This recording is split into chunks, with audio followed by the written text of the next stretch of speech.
Hello, my friends. My name is Ryan Freeman. Welcome to my life and this short story review of The Short Happy Life of Francis Macomber by Ernest Hemingway. This is one of Ernest Hemingway's longer, shorter stories. It is also one of his most critically acclaimed shorter stories.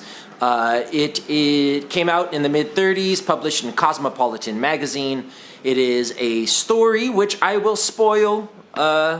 So, spoiler alert, I'm going to talk about what happens, and then I'm going to talk about why I liked it, and then give you guys some of the themes and questions that made me think about my life that maybe I would love to hear your opinion down in the comments. And also, please, if you do like this video, click that thumbs up.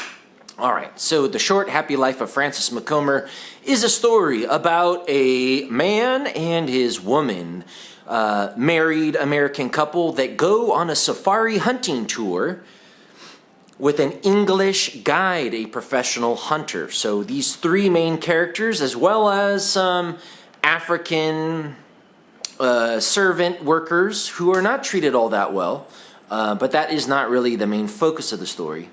The main story is about these three individuals and how their relationships shift within this short hunting safari. This story takes place only over a couple days, and I'm drinking in honor of Ernest Hemingway, in honor of the characters who are also drinking quite a lot on this trip. And it's just a hot day, and I just got done with work. So anyways, the story starts out, and it's a little confusing at first, and then it goes back in time and clears up the confusion and then proceeds to the finish. The story is about this married couple on safari going hunting.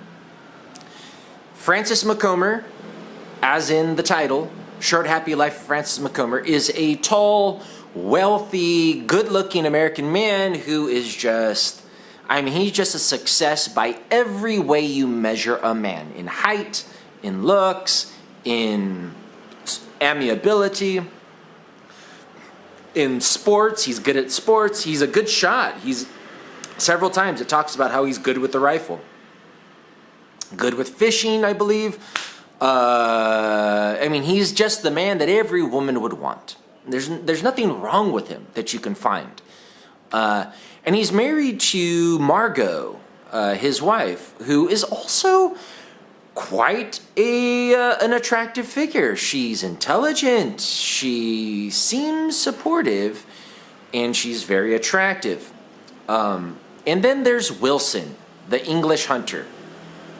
And Wilson, he's not rich. This is his job. He takes people from around the world out on these hunting safaris in Africa with his hired help that he lashes, which is against the law even in the 1930s to lash an African help.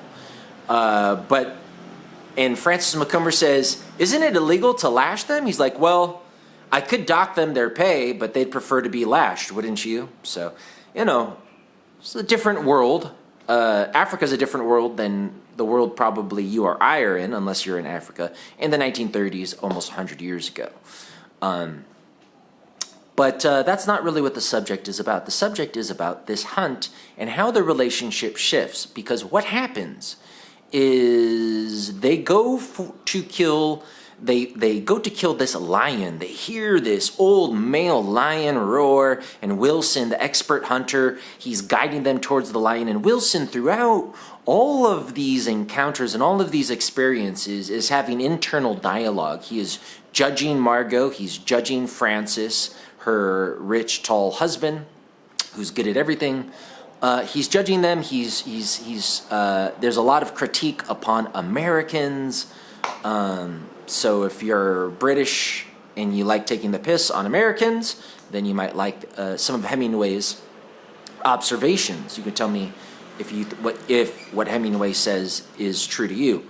For example, that a lot of American men don't really ever become men. They're just like, they remain boyish and then suddenly turn into a man. And I'm looking at the camera and I guess I got a bit of a boyish face. I'm 41. Maybe I should look more like a rugged man. Anyways, these are Wilson's thoughts. Wilson is judging Margot, and he's calling her cruel. And even when Margot is being kind to her husband, Wilson can read in between the lines the emotional strings that Margot is pulling on Francis. Why would all of this be happening? Well, as they go to hunt this big old male lion, along their journey, Francis Macomber gets spooked. He gets spooked by the lion's roar. He hears it at night. He hears it in the morning. And this is one of the themes, the biggest themes, which is fear and courage. Fear and courage. If you're someone who has ever struggled with fear, or you are someone who has ever experienced the rapturous joy of being courageous in the face of danger and how that made you feel, then this is a great short story for you. But I think everyone can relate to courage and fear. Whether it's just your day-to-day life and the challenges you face, or you're really facing a lion. Francis Macomber is facing a lion. His wife is sort of along for the ride, but she's not really getting into the danger. She's usually hanging out by the Jeep with a good view of everything.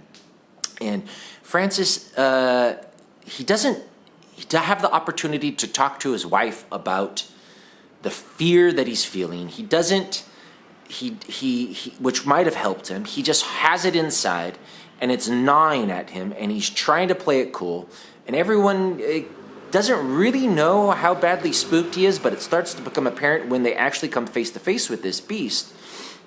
And to make a long story short, it ends up that Francis Macomber runs away from the lion. He runs away. And Wilson, the English hunter, the professional guide who's been sort of critiquing this American couple, has to kill the lion. And Margot sees all of this, the attractive wife. So Margot is not happy with her husband, Francis. He may be tall, he may be rich, but he ran away from that lion, and Wilson displayed the epitome of masculinity, of handling a dangerous situation by himself. Because the lion was wounded and cornered, and it wasn't a clear shot, and Wilson handled the job. And they're driving home on the Jeep, and she ignores her husband, Francis, and gives Wilson a big kiss. And later on that night, she sleeps with Wilson, who Wilson just happens to have a double cot, because this happens more often than you might think. These socialites, these wealthy people from around the world come on these trips, and these so-called monogamous wives end up sleeping with him, which he judges them for, but he also doesn't turn down because, hey, why not, right? This is their trip. This is what they want. He's providing a service.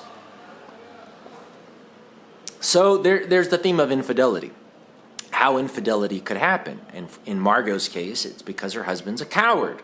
And her husband's not only a coward in the face of a lion, but her husband's a coward in the face of their infidelity. He's let it go on for years. This is not the first time Margot has cheated on Francis.